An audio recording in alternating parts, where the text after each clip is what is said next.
আসসালামু আলাইকুম রহমতুল্লাহি বারাকাতুহু।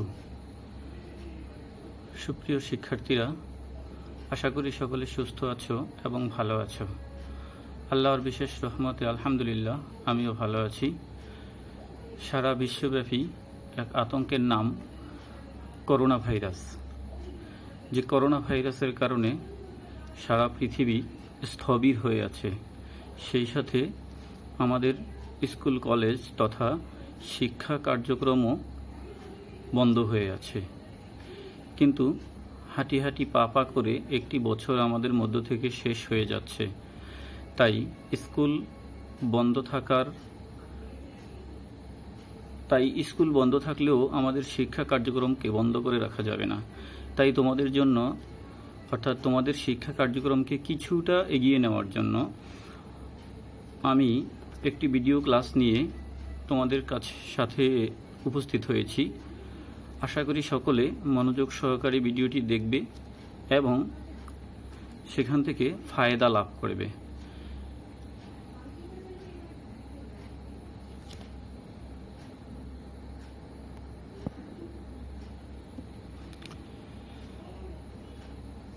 তো শিক্ষার্থী বন্ধুরা, এতক্ষণে তোমরা সংক্ষেপে আমার পরিচয়টা দেখে নিলে।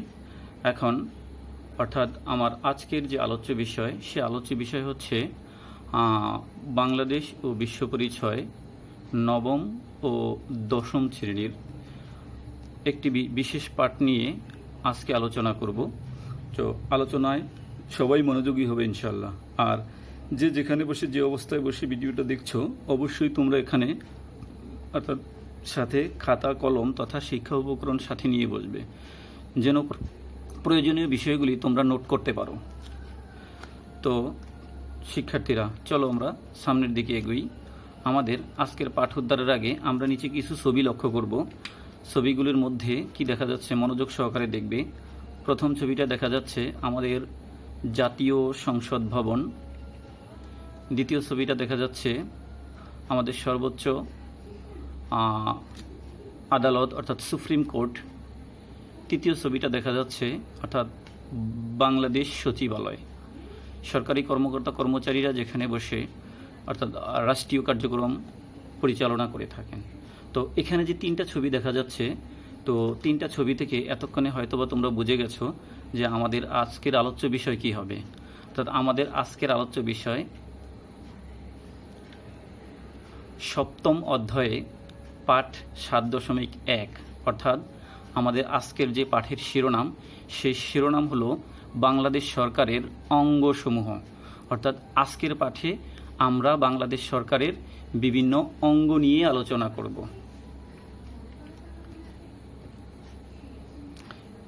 এই পাঠ থেকে আমরা যা শিখতে পারবো, অর্থাৎ শিখন ফল, আমাদের আজকের শিখন ফল হচ্ছে, প্রথমেই আমরা যেটা জানতে পারবো সেটা হচ্ছে বাংলাদেশ সরকারের অঙ্গসমূহ বলতে পারবে। 2 নম্বর পয়েন্টে সরকারের গুরুত্বপূর্ণ অঙ্গসমূহ ব্যাখ্যা করতে পারবে। 3 নম্বর রাষ্ট্রপতি ও প্রধানমন্ত্রীর ক্ষমতা ও কার্যাবলী বর্ণনা করতে পারবে। আমি আবার বলছি, বাংলাদেশ সরকারের অঙ্গসমূহ সম্পর্কে বলতে পারবে, সরকারের গুরুত্বপূর্ণ অঙ্গসমূহ ব্যাখ্যা করতে পারবে, রাষ্ট্রপতি ও প্রধানমন্ত্রীর ক্ষমতা ও কার্যাবলী বর্ণনা করতে পারবে। তো দেখে নিলাম আমাদের আজকের আলোচ্য বিষয়ের শিখনফল। এখন আমরা আরও কয়েকটা ছবি লক্ষ্য করব। সর্বপ্রথম আবারও আমাদের জাতীয় সংসদ ভবন, সংসদ সদস্যরা যেখানে বসে রাষ্ট্রের প্রয়োজনে আইন তৈরি করে থাকেন। 2 নম্বর ছবিটা দেখা যাচ্ছে আমাদের বর্তমান রাষ্ট্রপতি অ্যাডভোকেট আব্দুল হামিদ। তৃতীয় ছবিটা দেখা যাচ্ছে আমাদের বর্তমানে নন্দিত প্রধানমন্ত্রী জননেত্রী শেখ হাসিনাকে। চতুর্থ ছবিটাতে দেখা যাচ্ছে আমাদের সর্বোচ্চ আইন আদালত অর্থাৎ সুপ্রিম কোর্ট। পঞ্চম ছবিটাতে দেখা যাচ্ছে ন্যায় বিচারের প্রতীক। ষষ্ঠ ছবিটাতে দেখা যাচ্ছে আমাদের সাবেক এবং বর্তমান প্রধান বিচারপতিদেরকে। তাহলে আজকে আমাদের যে ছবি, এই ছবিগুলি থেকে আমরা যা বুঝতে পারলাম যে রাষ্ট্রীয় যতগুলি কার্যাবলী আছে, অর্থাৎ রাষ্ট্রের যে অঙ্গসমূহ আছে, এই রাষ্ট্রীয় কার্যাবলীকে সাধারণত বিভিন্ন ভাগে বিভক্ত করা হয়েছে।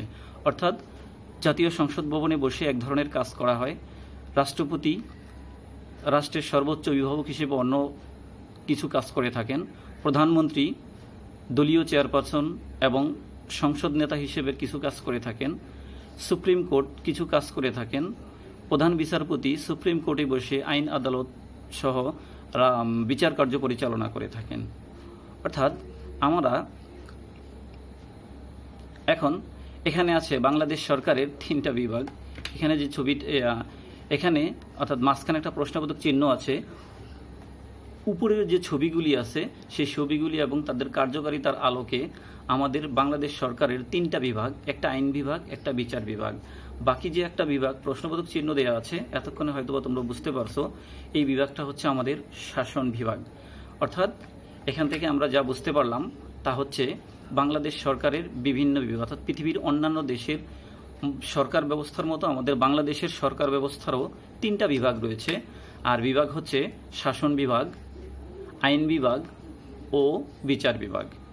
শিক্ষার্থীরা অবশ্যই তোমরা নোট করে রাখবে, অর্থাৎ সারা পৃথিবীর যে শাসন ব্যবস্থা সেই শাসন ব্যবস্থার মতো আমাদের বাংলাদেশের শাসন ব্যবস্থাটাও 3 ভাগে বিভক্ত। অর্থাৎ একটা শাসন বিভাগ, একটা আইন বিভাগ আর একটি বিচার বিভাগ। তার মানে এখান থেকে আমরা বুঝতে পারলাম সারা পৃথিবীর যতগুলি গণতান্ত্রিক রাষ্ট্র আছে সব গণতান্ত্রিক রাষ্ট্রের সরকারের এই 3টা বিভাগ রয়েছে। তো এখন ধারাবাহিকভাবে আমরা এই 3টা বিভাগ সম্পর্কে বিস্তারিত জানব। সর্বপ্রথমেই আমরা জানব নির্বাহী বিভাগ বা শাসন বিভাগ সম্পর্কে, অর্থাৎ শাসন বিভাগের আরেকটি নাম নির্বাহী বিভাগ। আমরা এখানে সাইডে 3টি ছবি দেখতে পাচ্ছি। সর্বপ্রথম হচ্ছে সুপ্রিম কোর্ট, 2 নম্বরে প্রধান বিচারপতি, 3 নম্বরে রাষ্ট্রপতি ও প্রধানমন্ত্রী। অর্থাৎ নির্বাহী বিভাগের প্রধান হিসেবে এই ব্যক্তি এবং এই প্রতিষ্ঠানগুলি কাজ করে থাকেন। প্রথমেই আমরা শাসন বিভাগ সম্পর্কে জানব, অর্থাৎ শাসন বিভাগ। শাসন বিভাগকে নির্বাহী বিভাগও বলা হয়ে থাকে, অর্থাৎ শাসন বিভাগের আরেকটা নাম নির্বাহী বিভাগ। রাষ্ট্রের শাসন কার্য তথা নিত্যদিনকার প্রশাসনিক ও দাপ্তরিক কাজ পরিচালনা, আইন শৃঙ্খলা রক্ষা এবং রাষ্ট্রের সার্বিক সিদ্ধান্ত এবং সুবিধাসমূহ বাস্তবায়ন করে যে বিভাগ তাকে শাসন বিভাগ বলে। আমি আবার বলছি, তোমরা লিখে রাখবে এবং মুখস্থ করে নেবে। শাসন বিভাগকে নির্বাহী বিভাগ বলা হয় রাষ্ট্রের শাসন কার্য তথা নিত্যদিনকার প্রশাসনিক ও দাপ্তরিক কাজ পরিচালনা, আইন শৃঙ্খলা রক্ষা এবং রাষ্ট্রের সার্বিক সিদ্ধান্ত ও সুবিধাসমূহ বাস্তবায়ন করে যে বিভাগ সেই বিভাগকে বলা হয় শাসন বিভাগ। এখন আমরা জানবো শাসন বিভাগ বলতে কি, শাসন বিভাগ বা নির্বাহী বিভাগ কাকে বলে সেটা আমরা জানলাম। এখন জানবো এই শাসন বিভাগ কিভাবে গঠিত হয়, কাদের নিয়ে গঠিত হয়। বিস্তৃত অর্থে যদি আমরা বলতে যাই তাহলে প্রধানমন্ত্রী থেকে শুরু করে, অর্থাৎ রাষ্ট্রের রাষ্ট্রপ্রধান, রাষ্ট্রপতি থেকে শুরু করে রাষ্ট্রপতি, প্রধানমন্ত্রী, আমলা, নিরাপত্তা ও আইন শৃঙ্খলা রক্ষাকারী বাহিনী, কূটনৈতিক, দাপ্তরিক কর্মকর্তা, এমনকি গ্রাম্য চৌকিদার সহ সকল প্রশাসনিক কর্মকর্তা ও কর্মচারীদের নিয়ে শাসন বিভাগ গঠিত। অর্থাৎ শাসন বিভাগের সর্বোচ্চ স্থানে আছে রাষ্ট্রপতি এবং সর্বনিম্ন স্থানে আছে একজন গ্রাম্য ইউনিয়ন পরিষদের চৌকিদার। অর্থাৎ রাষ্ট্রপতি থেকে শুরু করে প্রধানমন্ত্রী, আমলা, নিরাপত্তা, আইন শৃঙ্খলা রক্ষাকারী বাহিনী, কূটনৈতিক, দাপ্তরিক কর্মকর্তা শুরু করে গ্রাম্য চৌকিদার পর্যন্ত এদের সকলকে নিয়ে নির্বাহী বিভাগ বা শাসন বিভাগ গঠিত। তো জানলাম আমরা শাসন বিভাগের। এখন জানবো শাসন বিভাগের বিভিন্ন কাজ সম্পর্কে, অর্থাৎ শাসন বিভাগ কি কাজ করে থাকে, এদের কাজ কি। শাসন বিভাগের কাজ হলো সাধারণত আইন বিভাগ কর্তৃক প্রদত্ত আইন অনুযায়ী রাষ্ট্র পরিচালনা করা এবং রাষ্ট্র প্রদত্ত আইন বাস্তবায়ন করা।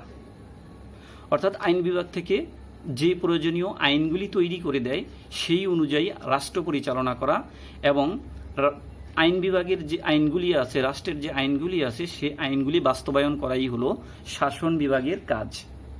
তো জানলাম আমরা নির্বাহী বিভাগ বা শাসন বিভাগ সম্পর্কে। এখন আমরা পরের পয়েন্টে চলে যাব। এখন আমরা জানব 3টি বিভাগের মধ্যে আরেকটি বিভাগ, অর্থাৎ আইন বিভাগ সম্পর্কে। তো আমরা জানি যে এখানে জাতীয় সংসদের ছবি দেওয়া আছে ইনসার্টে। তো এখন আমরা জানবো আইন বিভাগ, অর্থাৎ এই আইন বিভাগের গঠন, কিভাবে আইন বিভাগ গঠিত হয়। তো সুপ্রিয় শিক্ষার্থীরা, প্রাপ্তবয়স্ক নাগরিকদের দ্বারা নির্বাচিত 300টি সংসদীয় আসন থেকে 300 জন সংসদ সদস্য এবং মহিলাদের জন্য সংরক্ষিত 50টি আসন সহ মোট 350 জন সংসদ সদস্যদের নিয়ে আমাদের এই আইন বিভাগ গঠিত। অর্থাৎ দেশের প্রাপ্তবয়স্ক নাগরিকদের সরাসরি ভোটে 300টি সংসদীয় আসন থেকে 300 জন সদস্য নির্বাচিত হন এবং সংরক্ষিত 50 জন সদস্য নিয়ে সংরক্ষিত মহিলা 50 জন সদস্য নিয়ে 50টি আসন গঠিত সহ সর্বমোট 350 জন সদস্য নিয়ে আমাদের আইন বিভাগ গঠিত। এই আইন বিভাগের সম্পর্কে আরেকটু জানবো আমরা, সেটা হচ্ছে এই আইন বিভাগের কাজ, অর্থাৎ আইন বিভাগ কি কাজ করে থাকে। তো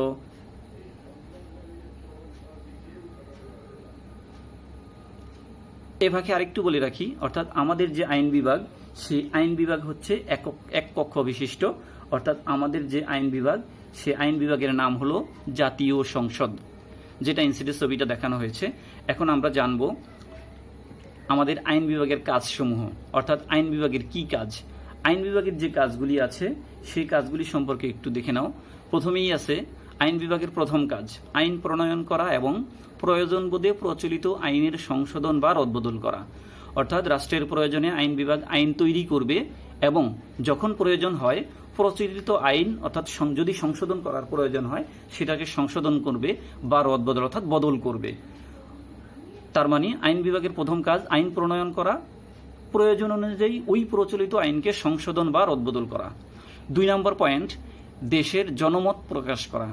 অর্থাৎ দেশের জনমত প্রকাশ করা মানে দেশের জনগণ কি চায়, জনগণের সুবিধা এবং অসুবিধাগুলি এই আইন বিভাগ দেখবে এবং তাদের সুবিধা অসুবিধাগুলি সমস্যা সমাধান করার জন্য কাজ করবে। 3 নম্বর পয়েন্ট, সরকারের আয় ব্যয় নিয়ন্ত্রণ করা। অর্থাৎ আমরা জানি প্রতি বছর জাতীয় সংসদে বসে অর্থাৎ অর্থবছরের বাজেট প্রণয়ন করা হয়। অর্থাৎ রাষ্ট্র পরিচালনার জন্য যে অর্থের প্রয়োজন সেই অর্থটা কোথা থেকে আসবে এবং সেই অর্থটা কোন কোন খাতে ব্যয় হবে, এটাও এই আইন বিভাগের কাজ। অর্থাৎ এই আইন বিভাগের সদস্যরাই সরকারের আয় ব্যয় নিয়ন্ত্রণ করে থাকে। পরের পয়েন্ট, রাষ্ট্রপতি। আমরা জানি পদাধিকার বলে রাষ্ট্রপতি রাষ্ট্রের প্রধান, কিন্তু যেহেতু রাষ্ট্রপতিও একজন মানুষ, তাই তার বিরুদ্ধেও কোনো অভিযোগ উত্থাপিত হতে পারে। যদি রাষ্ট্রপতির বিরুদ্ধে কোনো অভিযোগ উত্থাপিত হয় তাহলে তা বিচার বিবেচনা করাও এই আইন বিভাগের কাজ।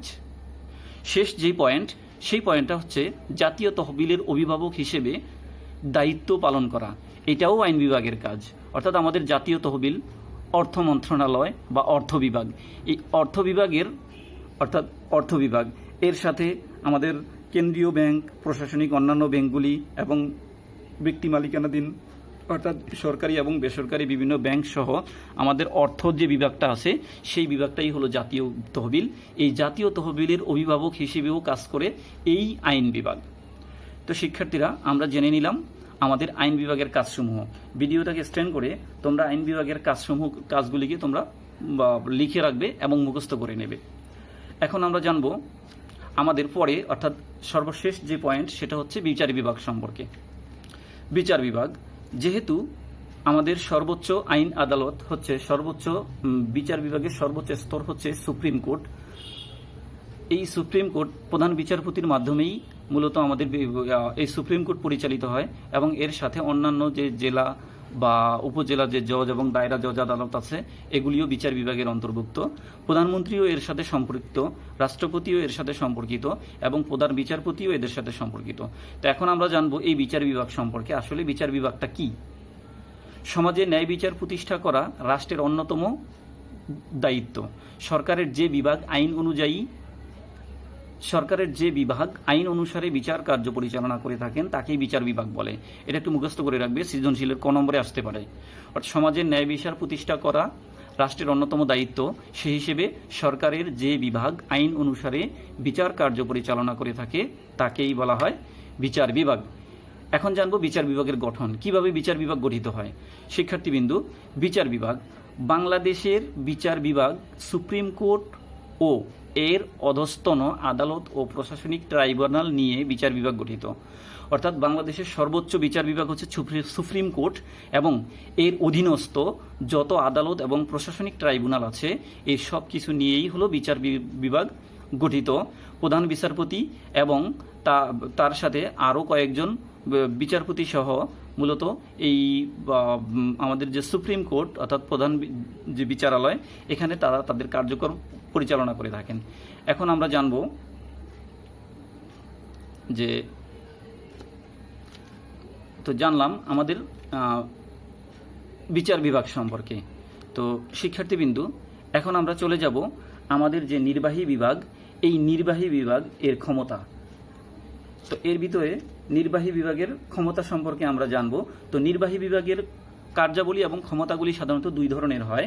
একটা হচ্ছে রাষ্ট্রপতির ক্ষমতা, রাষ্ট্রপতি এবং রাষ্ট্রপতির পদমর্যাদা এবং তার ক্ষমতা কার্যাবলী, আরেকটা হচ্ছে প্রধানমন্ত্রীর ক্ষমতা ও কার্যাবলী। তো একে একে এই নির্বাহী বিভাগের যে দুইটা ভাগ, এই দুইটা ভাগ সম্পর্কেই আমরা একটু বিস্তারিত জানব। তো তার মধ্যে সর্বপ্রথমেই আমরা যে ছবিটা দেখতে পাচ্ছি, এটা হচ্ছে আমাদের বর্তমান প্রধান রাষ্ট্রপতি অ্যাডভোকেট আব্দুল হামিদ।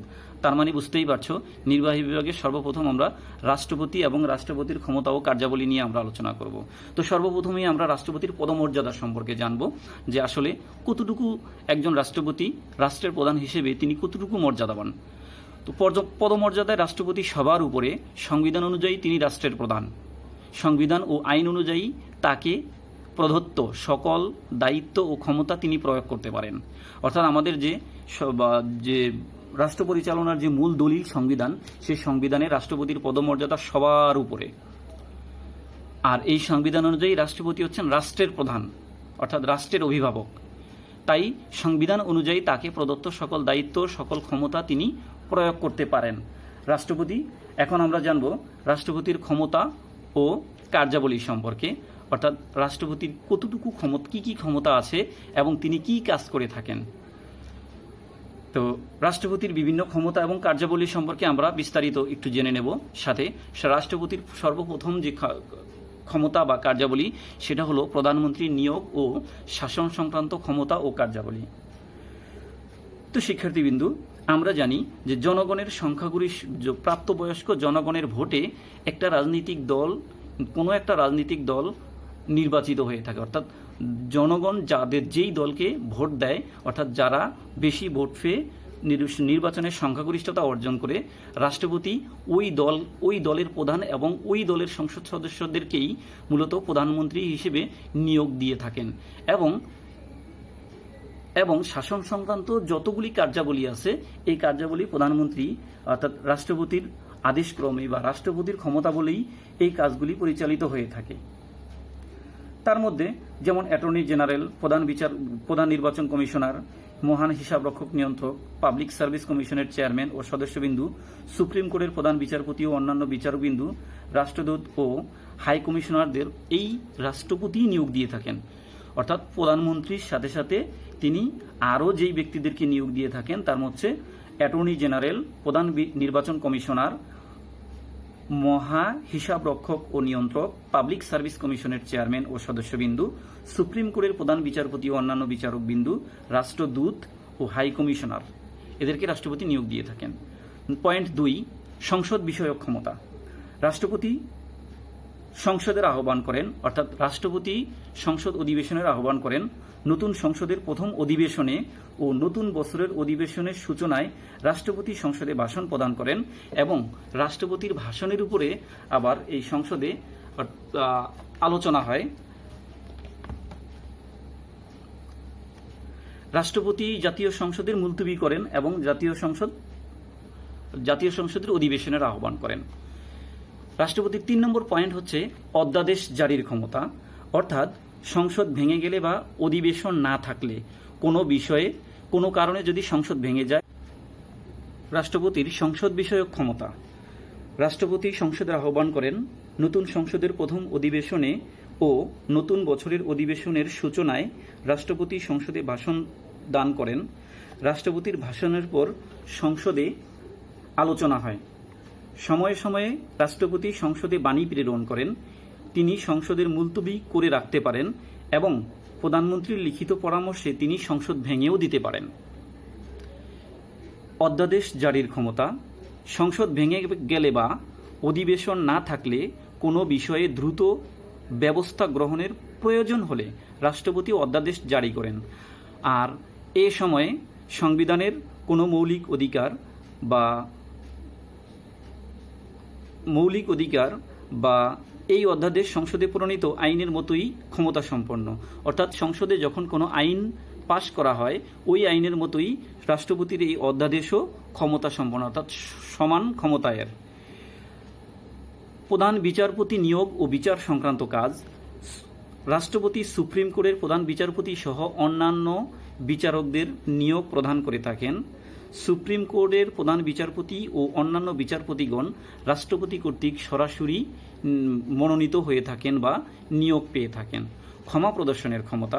অর্থাৎ ক্ষমা প্রদর্শনের ক্ষমতা হচ্ছে রাষ্ট্রপতির এটা এমন একটি ক্ষমতা, এর মাধ্যমে সর্বোচ্চ আদালত অর্থাৎ সুপ্রিম কোর্ট থেকে যদি কাউকে মৃত্যুদণ্ড প্রদান করা হয় বা সর্বোচ্চ শাস্তি প্রদান করা হয়, রাষ্ট্রপতি তার নিজ পদাধিকার বলে ওই ব্যক্তিকে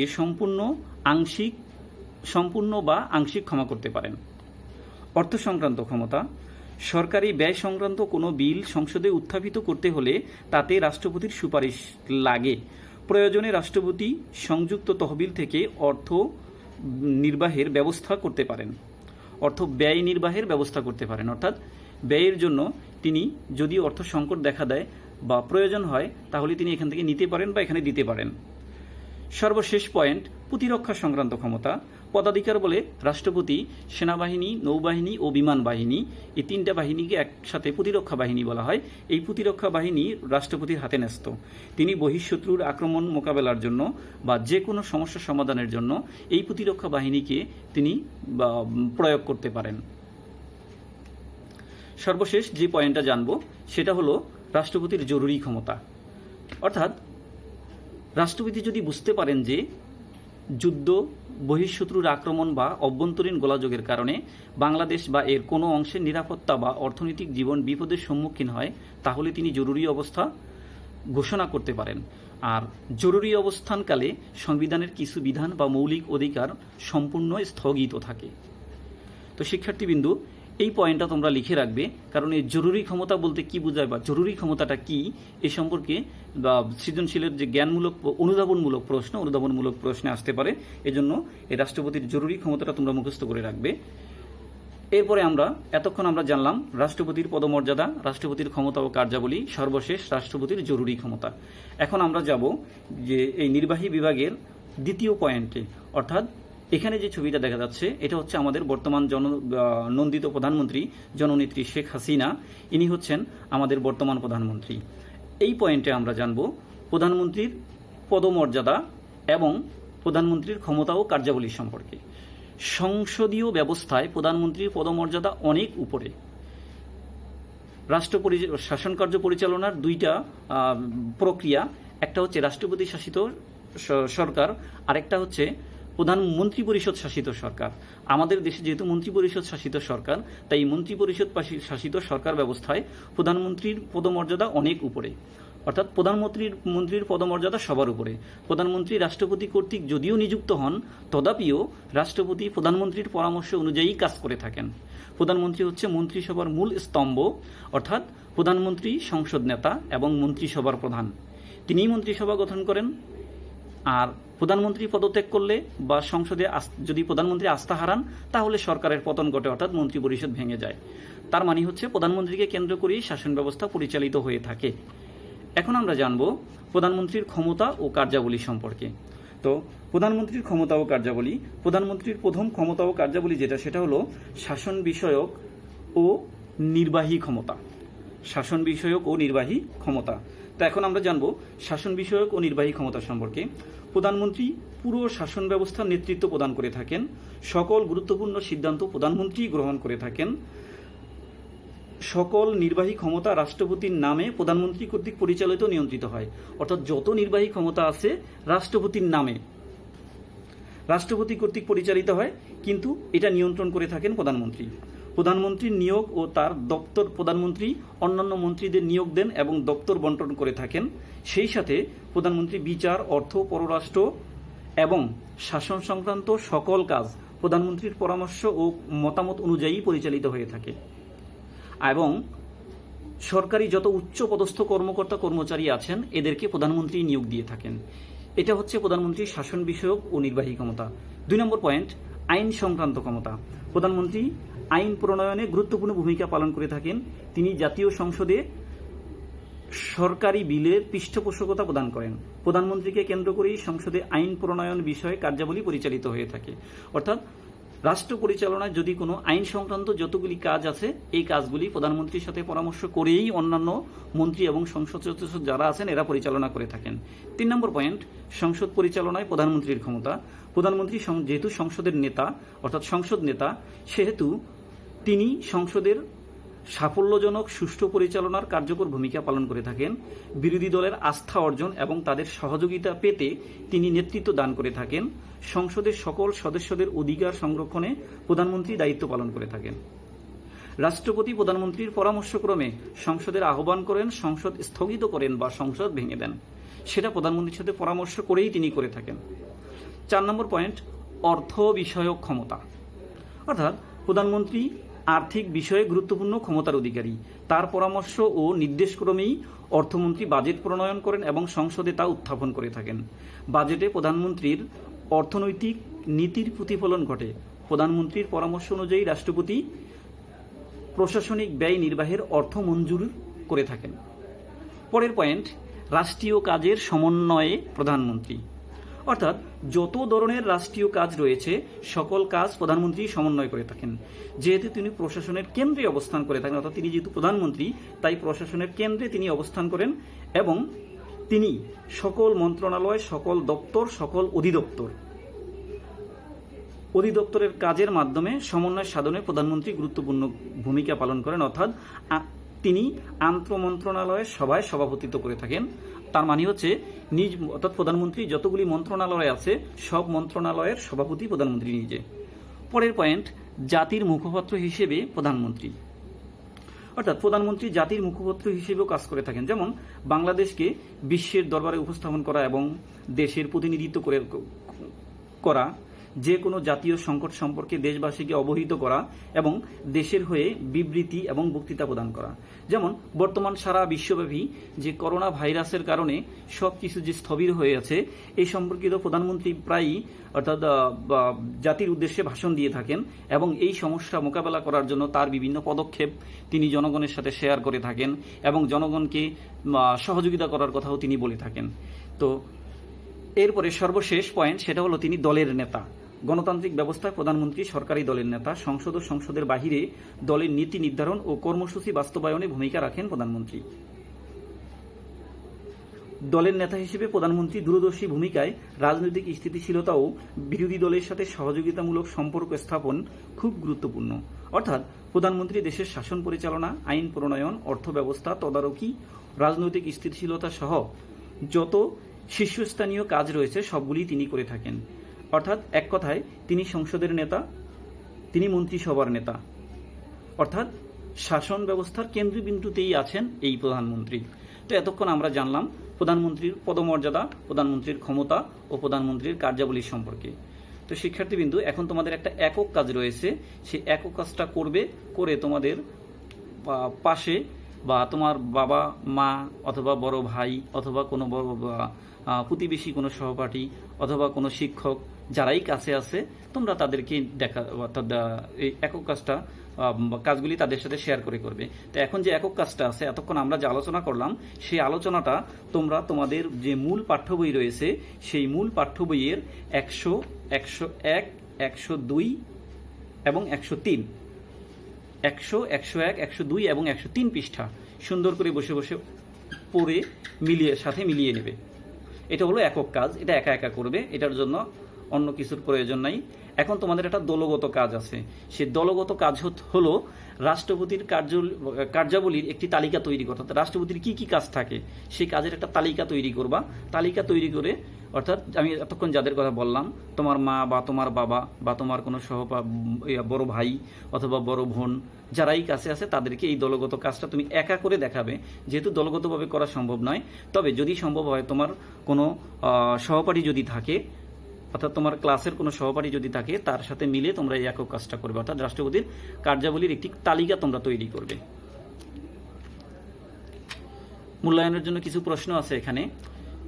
জয়িতা একটি যৌথ পরিবারে বাস করেন। পরিবারে তার মা বাবা, কাকা কাকি, দাদা ঠাকুমা সহ বসবাস করেন। জয়িতার বাবাই পরিবারের সব কাজের সিদ্ধান্ত গ্রহণ করেন। জয়িতার দাদু শুধু তাতে সম্মতি প্রকাশ করেন মাত্র। অনুচ্ছেদের আলোকে জয়িতার বাবার কাজের সাথে মিল রয়েছে কার?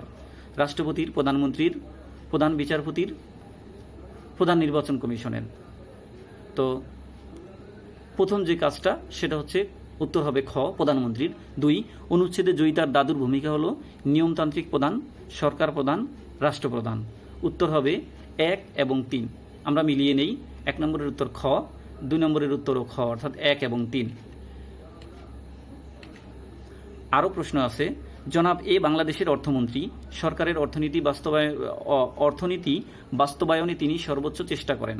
জনাব এ কার দ্বারা মনোনীত হয়েছেন? অর্থাৎ যেহেতু অর্থমন্ত্রী কার দ্বারা নির্বাচিত হয়েছেন? এটা হবে উত্তর হবে গ, অর্থাৎ প্রধানমন্ত্রীর দ্বারা। 4 নম্বর, জনাব এ তার মন্ত্রণালয়ের পরিচালনার জন্য কার নিকট পরামর্শ গ্রহণ করেন? প্রধানমন্ত্রী, সংসদীয় কমিটি, সচিব, বিভাগীয় কমিশনার। অর্থাৎ এটা হবে ক, অর্থাৎ প্রধানমন্ত্রী। দুঃখিত, উত্তর হবে গ, অর্থাৎ সচিব। তো শিক্ষার্থীবৃন্দু, তোমাদের জন্য বাড়ির কাজ রইল। বাড়ির কাজটা লিখে নাও। বাড়ির কাজটা হচ্ছে প্রধানমন্ত্রী কেন নির্বাহী বিভাগের প্রধান? বিস্তারিত লিখে নিয়ে আসবে। আমি আবার বলছি, প্রধানমন্ত্রী কেন নির্বাহী বিভাগের প্রধান? বিস্তারিত লিখে নিয়ে আসবে। তো আজ এই পর্যন্তই। সবাই ভালো থাকবে, সুস্থ থাকবে। আল্লাহ হাফেজ।